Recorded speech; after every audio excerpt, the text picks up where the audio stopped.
présentes en 30 secondes, Akram?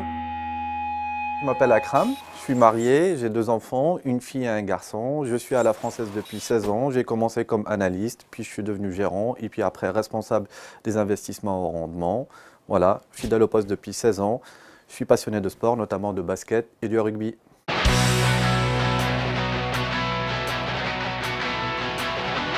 Et sinon, l'obligataire, c'est la marque de fabrique de la Française, non? Tout à fait, l'obligataire, c'est la marque de fabrique de la Française Asset Management, notamment les fonds et échéances où on gère plus de 2 milliards d'encours sous gestion et on a lancé plus de 30 millésimes. Tu nous pitches le fonds en 2 mots? C'est un fonds obligataire monde et en plus, c'est un fonds à échéance. Si j'ai bien compris, vous financez l'économie réelle. Mais comment sélectionnez-vous les entreprises? Bien sûr, on investit que dans l'économie réelle. On finance des entreprises de type Picard Surgelé, Loxam, Renault, Forestia. Ce qui nous intéresse, c'est uniquement le fondamental de ces entreprises, à savoir est-ce qu'elles sont profitables, est-ce qu'elles sont bien gérées ou non. Et dans ta gestion, tu tiens compte de la planète? Absolument, et c'est fondamental puisqu'on prend compte dans nos critères de sélection des entreprises les critères environnementaux, sociétaux et de gouvernance. Tu me confirmes que c'est un produit pour les particuliers?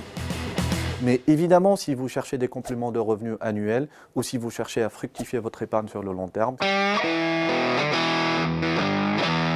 Et sinon, le fonds, en termes de perf, ça donne quoi?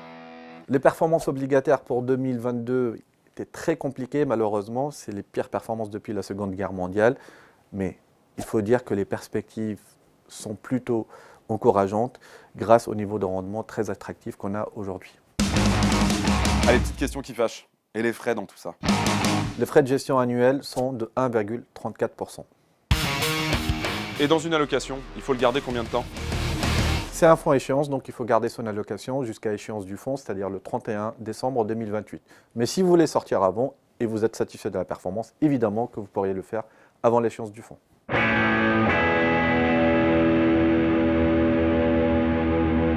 Et à titre perso, t'en as en portefeuille? Alors, en tant que responsable des investissements, je n'ai pas le droit d'investir dans des titres en vif. Par contre, j'ai des produits d'épargne collectif. Dans la vie, qu'est-ce qui te donne le smile? Alors, beaucoup de choses. Ma famille, mes enfants. J'adore cuisiner, mais surtout ce qui me donne le smile, c'est les victoires en rugby et en basket de l'équipe de France. Un petit talent caché? Et oui, Antoine, quand j'étais très jeune, à l'âge de 12 ans, j'étais champion régional d'échecs. La pierre ou la bourse?